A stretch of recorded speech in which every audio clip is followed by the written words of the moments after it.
Before the days of petty con men like some romance scammers on dating apps and some FTX Bitcoin scammers like Sam Bankmanfried, there were notorious con men who qualified to be the godfathers. This is the life story of a very real person who also happens to be one of the seasoned scammers to ever run a racket. He was Gregor MacGregor, the most despicable con man in history. Gregor MacGregor was born on Christmas Eve in 1786, making Christmas Grift a perfectly reasonable nickname for the future confidence man. At age 16, he joined the British military and was sent to defend Guernsey against a French invasion. MacGregor never got to defend, though, as the invasion never came. But he walked away with something even more exciting than a battle victory: a lovely lady. While stationed in Guernsey, a young woman by the name of Maria Bowater caught MacGregor's eye. She had everything a simple soldier could want. She was young, beautiful, and filthy, stinking rich. A young soldier could only dream to win the heart of a gorgeous woman born into a rich admiral's family. But MacGregor possessed something most other chumps didn't: a whole lot of charm.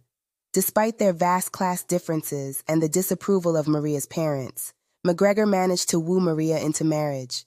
As soon as the rings were exchanged, MacGregor went to work spending his wife's money to purchase himself the rank of captain.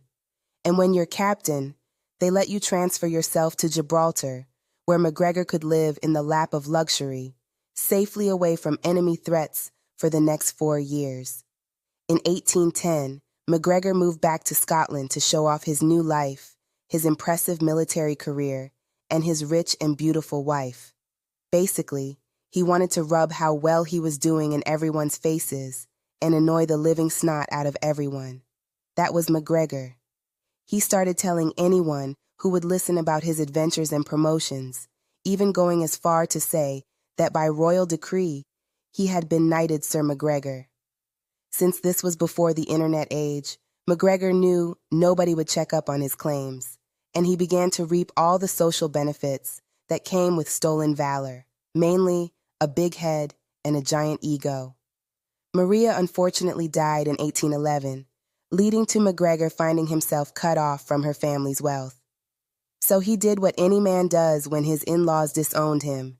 He went to Venezuela, a country that was in the midst of a war for independence.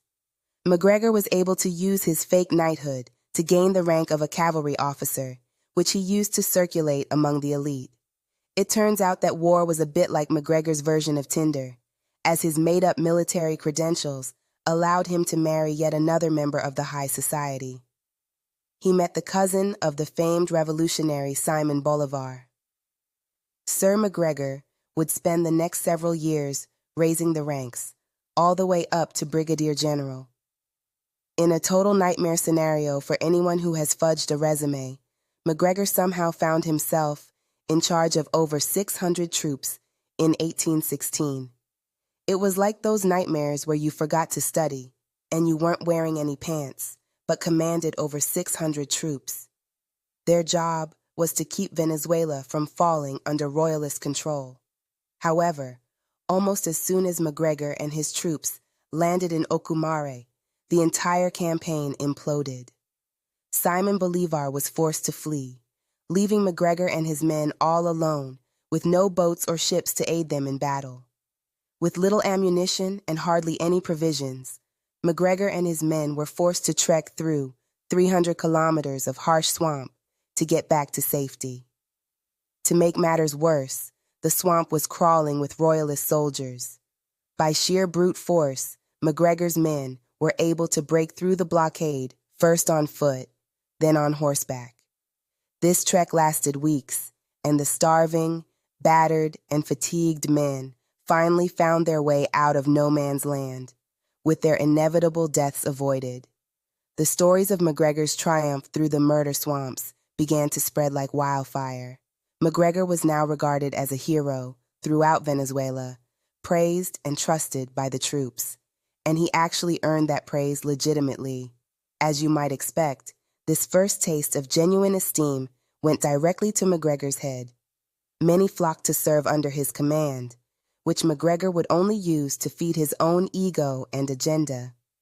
MacGregor had gained a notable reputation as a heroic Scottish knight who married into the Bolivar family, and things were pretty honeyed for him, but he craved more adventure and notoriety. Around that time, MacGregor was told that conquering some viable ports in Spanish Florida would be beneficial for expanding Republican operations controlled further in Latin America. To accomplish this, he gathered up around 200 U.S. mercenaries who had heard of Sir MacGregor's exploits and were happy to work for him, as long as it paid well. But he didn't have the money to pay for the 200 men, so he offered up titles for massive estates in Florida for their service. This would have been a pretty sweet deal, were it not for the small caveat that MacGregor owned none of the land and never would. This fact didn't stop him from raising money by selling land he didn't own in the soon-to-be-conquered Florida. Once MacGregor had conquered the towns, he didn't bother claiming land or setting up counter-defenses for an inevitable counterattack. But his vibe was more sitting around, drinking, and essentially doing nothing. Consequently, out of sheer neglect and utter laziness, MacGregor never paid his mercenaries. The last thing these mercenaries saw, as they awoke one fateful day, was the back of MacGregor's ship, as it sailed away with all the pillaged gold and goods. MacGregor's next adventure saw him attempting to take control of Panama in 1818, when he took around 500 men to Portobello. They took the city without a fight, which allowed Sir MacGregor to rule as king over one of the most prosperous cities ever. Instead of continuing his campaign while his troops were fresh off a sweet victory, MacGregor just kind of lounged around, drinking and relaxing with no additional defenses set up in the city. Inevitably, the Spanish showed up and launched a counterattack, for which MacGregor had no plan to defeat, so he courageously jumped out of a window and fled on foot, leaving his troops behind. MacGregor did return a year later and was able to retake the stronghold, but he fell into his classic post-war drunken stupor. The Spanish again launched another counterattack, forcing him to run away once again, and leaving his remaining men to be captured by the Spanish and put to death. MacGregor became a wanted man, based on his many failed siege attempts and the fact that he had driven so many of his troops to their deaths. Desperate, alone, and in hiding, MacGregor began traveling along the mosquito-infested Nicaraguan coast. Local tribes descended from enslaved African and Native Americans ran things there, and one of these tribe leaders, King George Frederick Augustus, struck up a natural rapport with MacGregor after a days-long drunken bender, as nothing brings two dudes together like too many drinks. Augustus ended up trading 8 million acres of tribal land for MacGregor's rum and jewelry.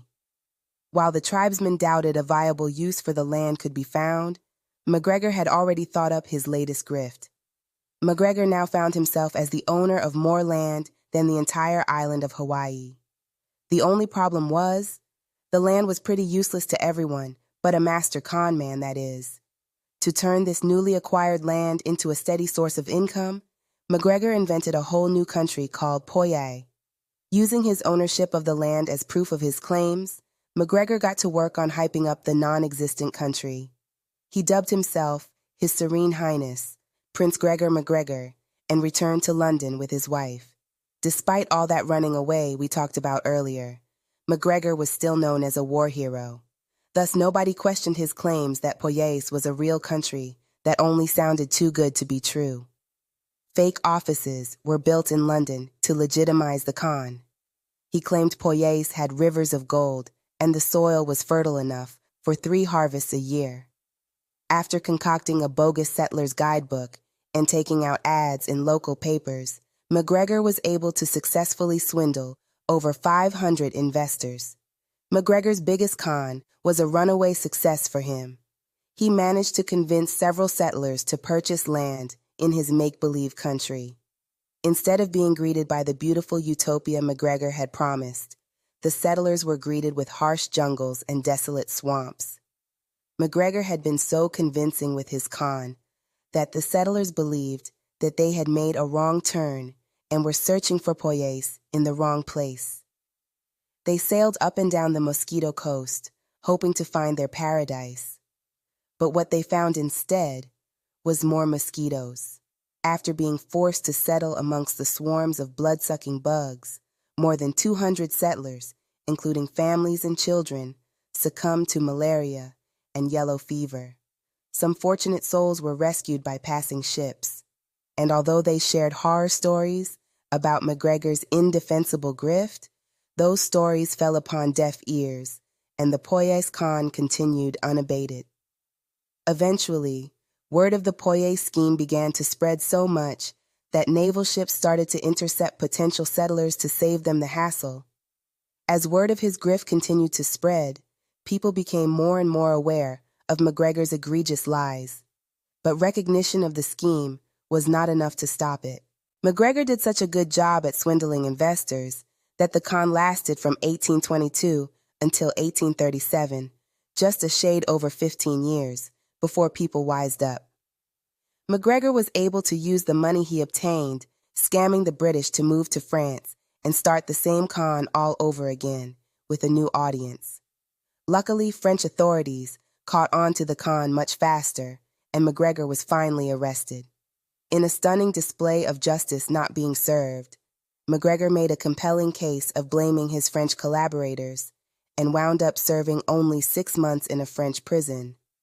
Despite his many crimes, both against the crown and humanity, MacGregor was acquitted for his wrongdoings. The rest of his life was unjustly quiet. After his second wife passed away, MacGregor moved back to Venezuela, where he was given his general's pension and lived peacefully until he was called by his creator in 1845 at age 58. Normally, crime doesn't pay, except in such specific instances where it makes you a legend. So this was the story of Gregor MacGregor, a man who longed to belong to the aristocratic class, but ended up as a fraudster and con man.